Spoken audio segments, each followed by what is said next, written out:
नमस्कार, penalty corner में आपका स्वागत है। इस खास पॉलिटिकल प्रोग्राम में आज हम बात शुरू करेंगे सचिन पायलट की जन संघर्ष पदयात्रा से। जन संघर्ष पदयात्रा कल अजमेर से शुरू हुई, किशनगढ़ पहुंची, किशनगढ़ के आगे बाहर निकलकर रुकी, लगभग 20 किलोमीटर चली। आज ये पदयात्रा फिर 22-24 किलोमीटर के बीच चली और पड़ासोली गांव जो किशनगढ़ और दूदू के बीच में है वहां पहुंची। पायलट के साथ नौजवान, बुजुर्ग, सब तरह के लोग चल रहे हैं। विभिन्न समाजों के लोग भी हैं, ज़्यादातर गुर्जर हैं लेकिन काफ़ी समाजों के लोग हैं। आज जो पॉलिटिकली रिमार्केबल नाम हैं दो, उनका जिक्र करना चाहूँगा। एक राजेंद्र चौधरी, पूर्व मंत्री, गहलोत साहब के पुराने कार्यकाल में स्वास्थ्य मंत्री रहे, और ये जो आप देख रहे हैं ये करण सिंह उचियाड़ा हैं। ये दोनों जोधपुर जिले के ऐसे नेता हैं जिनके नाम उल्लेखनीय हैं। ये राजेंद्र चौधरी स्वास्थ्य मंत्री रह चुके हैं राजस्थान सरकार में, बिलाड़ा से चुनकर आते थे, एमएलए बनते थे, बाद में इनका टिकट कटा और बाद में धीरे धीरे ये मुख्यमंत्री अशोक गहलोत से दूर होते चले गए। इस बार जो टर्म था इसमें ये काफ़ी दूर रहे अशोक गहलोत से और कभी उनके बहुत नज़दीक हुआ करते थे। करण सिंह उचियाड़ा भी एक ऐसा नाम है जोधपुर क्षेत्र में, मारवाड़ में। राजपूतों पे भी इनका पकड़ है इनकी, और काफ़ी समृद्ध, सामर्थ्यवान माने जाते हैं अपने इलाके में।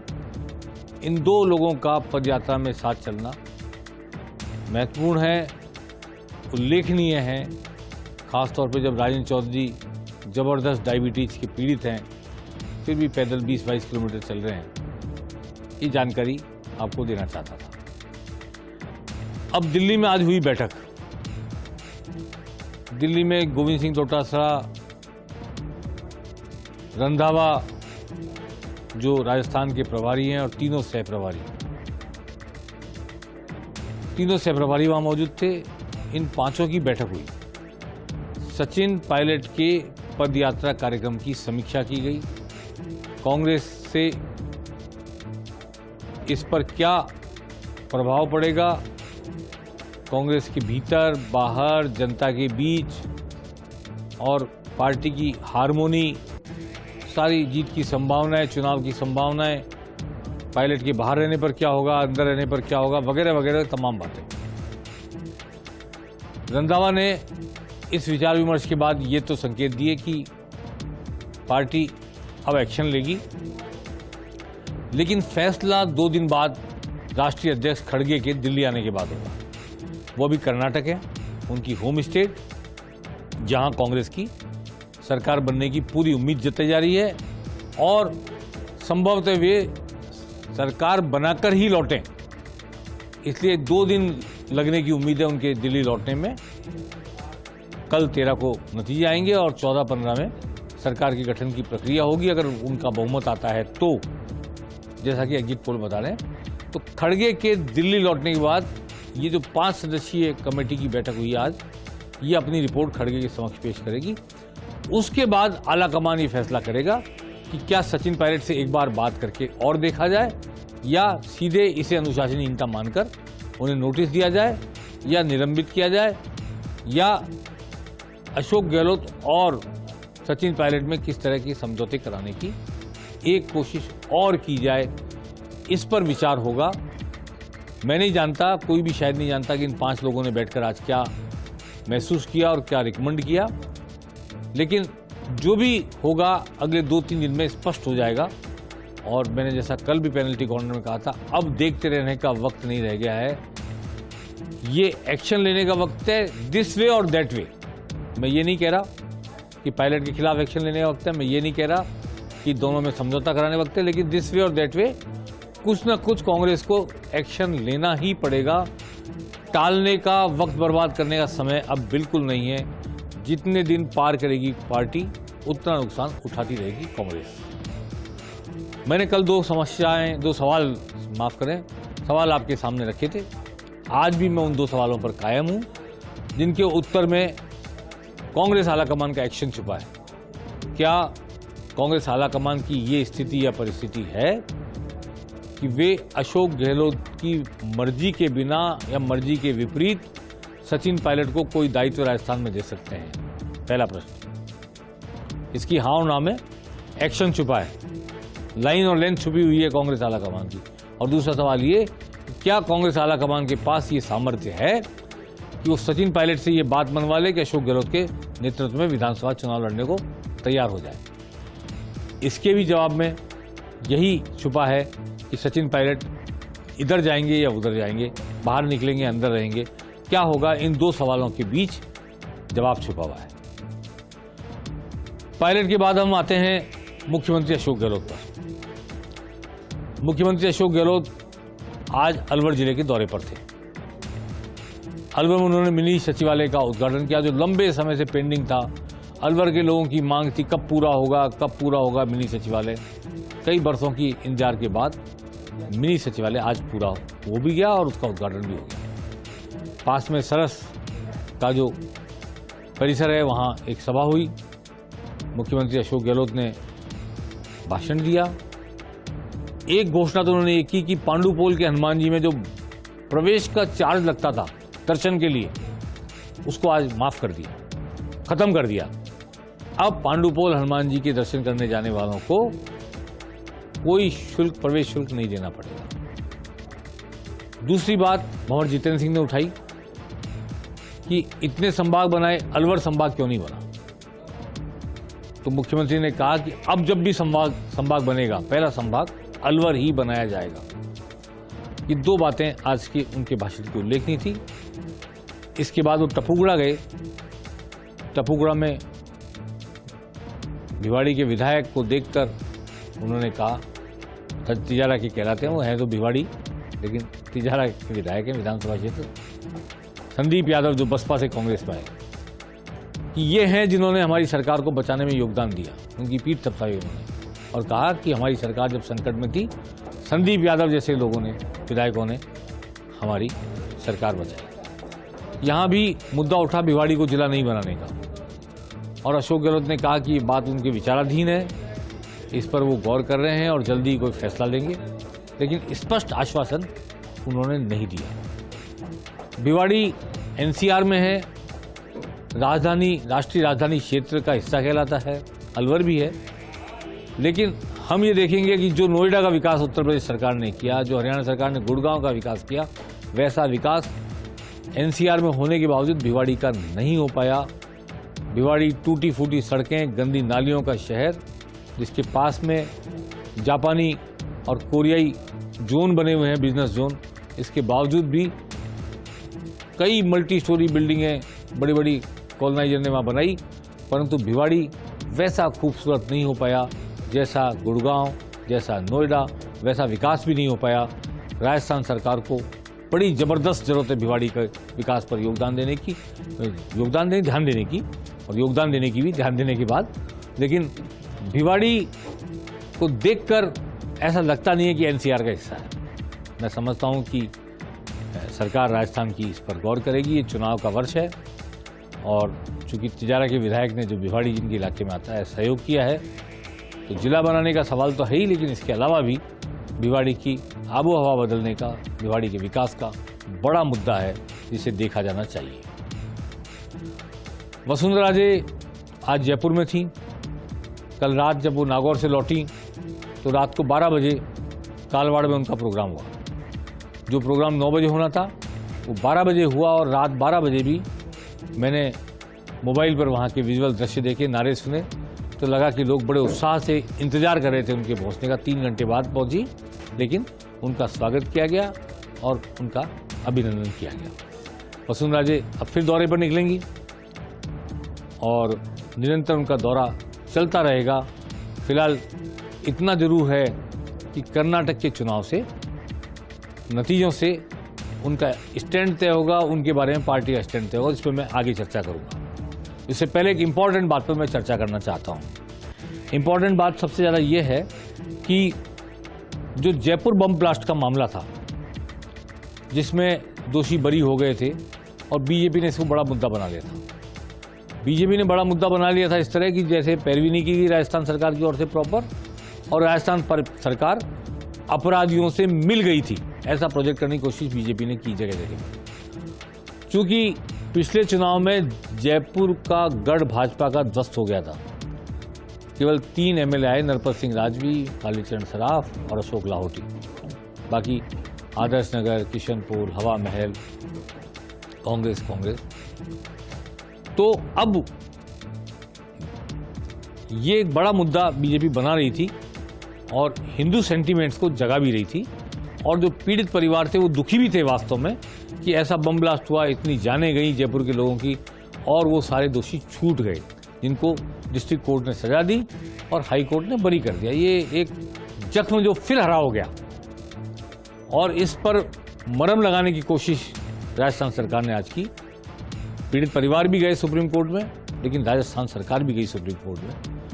आज सुनवाई होने के बाद सुप्रीम कोर्ट ने दोषियों के नाम सम्मन जारी किए, नोटिस जारी किए, और 17 मई को थोड़े से दिन है सुनवाई होगी राजस्थान की सरकार की अपील पर जयपुर बम ब्लास्ट के मामले में। हाई कोर्ट के फैसले के खिलाफ राजस्थान सरकार की अपील, पीड़ित परिवारों की अपील और दोषियों को बरी कर देने के खिलाफ अपील। इस पर जो आरोप लग रहा था राजस्थान सरकार पे कि गंभीरता से पैरवी नहीं की गई, अपराधियों के साथ मिल गई, सॉफ्ट हो गई, उसको धोने के लिए, और बीजेपी एक मुद्दा बना रही थी, सेंटीमेंट्स को जगा रही थी, और चुनाव के वर्ष में वो मुद्दा शायद भारी पड़ता राजस्थान की कांग्रेस सरकार को।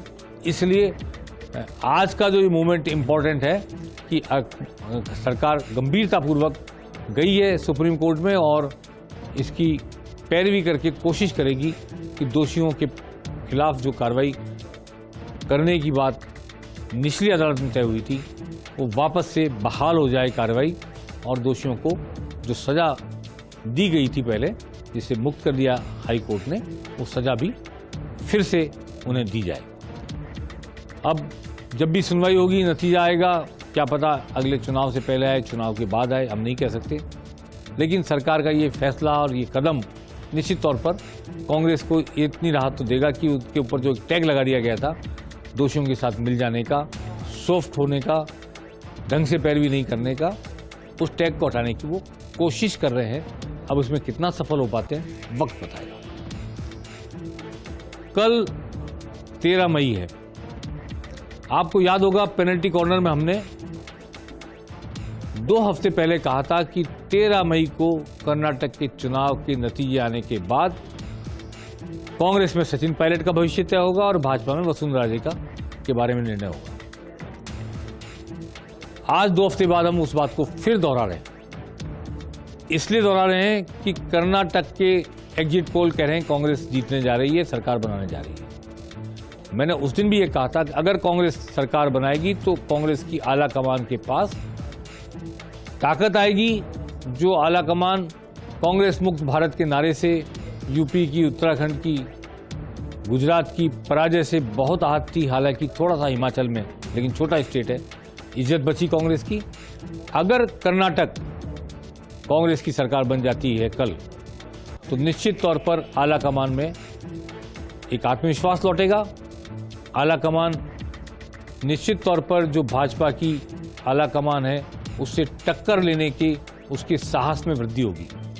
तो पार्टी के भीतर भी जो हर कोई आंख दिखा देता आला कमान को, हर कोई अवहेलना कर रहा है, बात नहीं सुन रहा है, बता नहीं रहा है, कोई पद यात्रा निकाल रहा है, कोई इस्तीफे दे रहे हैं, इस तरह की जो स्थिति आला कमान की हो गई थी कि लोग ये सवाल करने लगे थे कांग्रेस में आला कमान है भी कि नहीं।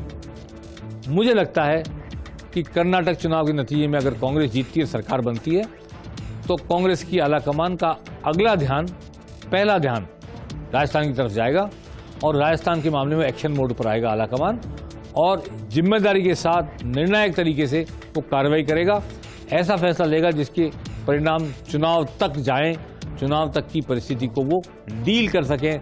इस भावभूमि के साथ, इस भावना के साथ, इस पृष्ठभूमि के साथ और इस भूमिका के साथ कांग्रेस आला कमान फैसला लेगा अगर कांग्रेस सरकार जीत गई तो।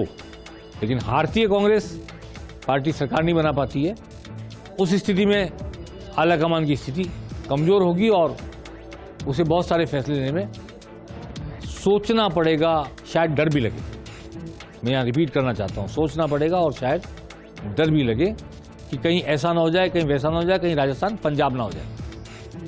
तो कल के नतीजे कर्नाटक के कांग्रेस आलाकमान के फैसले को प्रभावित करेंगे, उसकी हैसियत को प्रभावित करेंगे, उसके दृढ़ निश्चय को, संकल्प शक्ति को प्रभावित करेंगे और उसकी ऑथोरिटी को प्रभावित करेंगे। एक बात। अब दूसरी बात मैं बीजेपी के लिए कहना चाहता हूं, अगर बीजेपी हार जाती है कर्नाटक का चुनाव, तो चूंकि वो चुनाव भी मोदी को आगे रख के लड़ा गया, केंद्र सरकार की उपलब्धियों के आधार पर लड़ा गया, राज्य के मुद्दे बहुत कम उठाए गए, इसलिए ये पराजय भी पूरे नेशन वाइड रिफ्लेक्ट करेगी बीजेपी की स्थिति पर। और खास तौर पर राजस्थान, मध्य प्रदेश, छत्तीसगढ़ 3 चुनाव होने हैं, हिंदी बेल्ट के चुनाव है, या वर्चस्व है। मध्य प्रदेश में तो उनकी सरकार थी, लेकिन बीजेपी का काफ़ी बड़ा स्टेक लगा हुआ है। 25 में से 25 सीटें बीजेपी और उसकी सहयोगी पार्टी ने जीती थी राजस्थान में लोकसभा की, और ये 25 सीटें दांव पर ना लग जाएं, इसलिए इस नज़रिए से कर्नाटक में हार के बाद भाजपा आलाकमान राजस्थान के नेताओं के बारे में, उनकी भूमिका के बारे में, उनके वजूद को स्वीकार करने या नकारने के बारे में फैसला लेगा।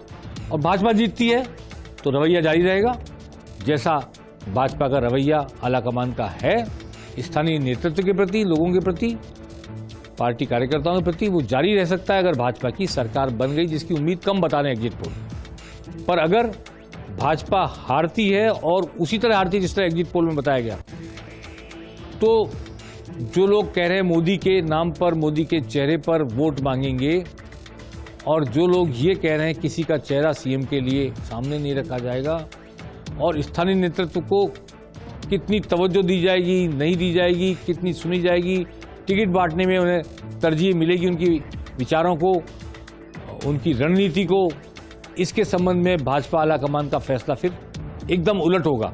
जो प्रवृत्ति चली आ रही है उसके उलट होगा, ऐसा मेरा अनुमान है। मेरा राजनीतिक समीक्षक के नाते, विश्लेषक के नाते ये सोचना है कि अगर भाजपा की कर्नाटक में हार होती है तो राजस्थान के मामले में भाजपा का आलाकमान कंपैरेटिवली लिबरल होगा, कंपैरेटिवली ज़्यादा संवेदनशील होगा। चुनाव में तो अपने आप को झोंकेंगे ही, लेकिन son of the soil, daughter of the soil, जो यहाँ का नेतृत्व है, उस नेतृत्व को वजूद मिलेगा, तरजीह मिलेगी, और ऊपर से आने वाले आदेश में एकाधिकारवादिता कम होगी, साथ मिलकर चलने, साथ लेकर चलने की प्रवृत्ति अधिक होगी, ऐसा मेरा मानना है। तो हम कल बात करेंगे कर्नाटक चुनाव के नतीजों के दौरान भी, और अंदाज लगेगा हमको कि क्या फैसला आया, उसके क्या रिपरकेशंस हैं, और दोनों पार्टियों के आलाकमान आगे राजस्थान को लेकर किस तरह मूव करने वाले हैं, इस पर चर्चा करेंगे। पेनल्टी ऑर्डर में आज बस इतना ही, फिर आपके सामने हाजिर होंगे और चर्चा करते रहेंगे सचिन पायलट पर, मुख्यमंत्री अशोक गहलोत पर, वसुंधरा राजे पर, और भाजपा कांग्रेस दोनों की आलाकमान के कदमों पर। नमस्कार।